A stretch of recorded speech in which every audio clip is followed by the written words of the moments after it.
दोस्तों आज हम पढ़ने वाले हैं कवि सूर्यकांत त्रिपाठी निराला द्वारा लिखी गई कविता बादल राग। तो भाई साहब, बादल राग एक ऐसी कविता है जिसमें बादलों को अपने कवि ने क्रांतिकारियों से जोड़कर एक सुंदर कविता बनाई है। तो चलिए दोस्तों, हम इस कविता को पूरी डिटेल से समझते हैं। इस कविता में कवि ने बादलों को क्रांति का प्रतीक बताया है। कवि कहता है कि बादल वायु रूपी सागर पर ऐसे तैर रहे हैं जैसे अस्थित सुख पर दुख की छाया मंडराती रहती है।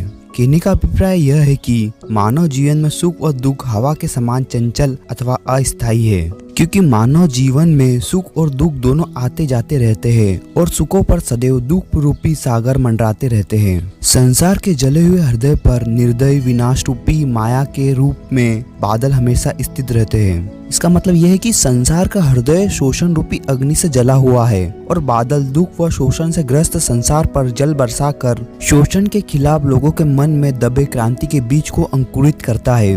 कवि बादलों से कहता है कि तुम्हारी युद्ध रूपी नाव में आम आदमी की बहुत सारी इच्छाएं भरी हुई है। कहने का यह मतलब है कि जिस प्रकार लोगों को उम्मीद होती है कि बादल जल बरसाकर गर्मी से राहत देंगे, उसी प्रकार लोगों को क्रांति से उम्मीद रहती है कि उन्हें शोषण से मुक्ति मिलेगी।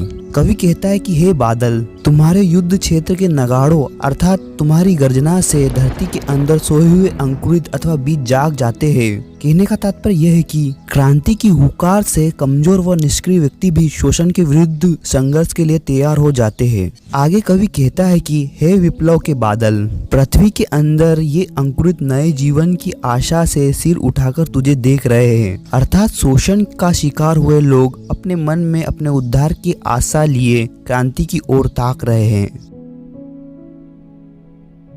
इन पंक्तियों में कवि बादलों से कहता है कि तुम बार बार गर्जना करते हो तथा मूसलाधार बारिश करते हो। बार बार तुम्हारी वज्र के समान भयानक आवाज को सुनकर संसार अपना हृदय थाम लेता है। मतलब कि संसार तुम्हारी वज्र के समान भयंकर आवाज से भयभीत हो जाता है। आकाश की ऊंचाइयों को छूने की इच्छा रखने वाले ऊंचे ऊंचे पर्वत भी बिजली गिरने पर उसी प्रकार नष्ट हो जाते हैं जिस प्रकार युद्ध भूमि में हथियारों से प्रहार से बड़े बड़े वीर मृत्यु को प्राप्त हो जाते हैं। कहने का यह मतलब है कि क्रांति से बड़े लोग या पूंजीपति ही प्रभावित होते हैं। इसके विपरीत पर्वत के अखंड होने पर छोटे पौधे हंसते हैं। वे इससे अपार हरियाली प्राप्त करते हैं और प्रसन्न होकर हाथ हिलाकर तुझे अर्थात बादलों को बुलाते हैं। विनाश के शोर में सदैव छोटे प्राणियों को ही लाभ मिलता है। कहने का मतलब यह है कि क्रांति से शोषित व दलित वर्गों को ही लाभ मिलता है। अर्थात शोषित वर्ग जब शोषण के विरुद्ध आवाज उठाते हैं तो बड़े से बड़े पूंजीपतियों का घमंड चूर चूर हो जाता है। इन पंक्तियों में कवि कहता है कि पूंजीपतियों के द्वारा बनाए गए ऊंचे ऊंचे भवन केवल भवन नहीं है, बल्कि यह तो गरीबी में भय पैदा करने वाले भवन हैं, क्योंकि पूंजीपति लोगों ने इन्हें गरीबों का शोषण करके ही बनाए हैं। कवि कहता है कि सदैव कीचड़ पर ही अत्यधिक वर्षा के कारण होने वाली बाढ़ का प्रभाव पड़ता है। अर्थात भयंकर जल प्रलय सदैव कीचड़ पर ही होता है। यही जल जब कमल की कोमल पंखुड़ियों पर पड़ता है तो वह और अधिक विकसित हो उठती है। कहने का मतलब यह है कि प्रलय से पूंजीपति वर्ग ही प्रभावित होता है, जबकि निम्न वर्ग के बच्चे कोमल शरीर के होते हैं तथा रोग व कष्ट की स्थिति में भी हमेशा हंसते मुस्कुराते रहते हैं। पूंजीपतियों ने इनके आर्थिक साधनों व धन पर कब्जा कर रखा है।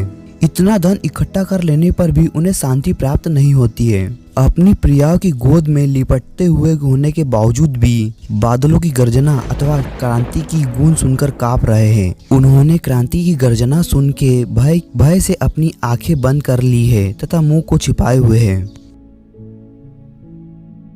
इन पंक्तियों में कवि बादल अर्थात क्रांतिकारी से कहता है कि हे विलुप्त के वीर, शोषण के कारण किसानों की भुजाएं बलहीन हो गई है, उसका शरीर कमजोर हो गया है, वह बेचैन होकर तुझे बुला रहा है। कहने का मतलब यह है कि शोषित वर्ग शोषण के कारण अत्यधिक कमजोर हो गया है और अब वह शोषण को खत्म करने के लिए बेचैन है। शोषकों ने शोषित वर्ग की जीवन शक्ति छीन ली है, अर्थात उनका रक्त रूपी सार तत्व चूस लिया है।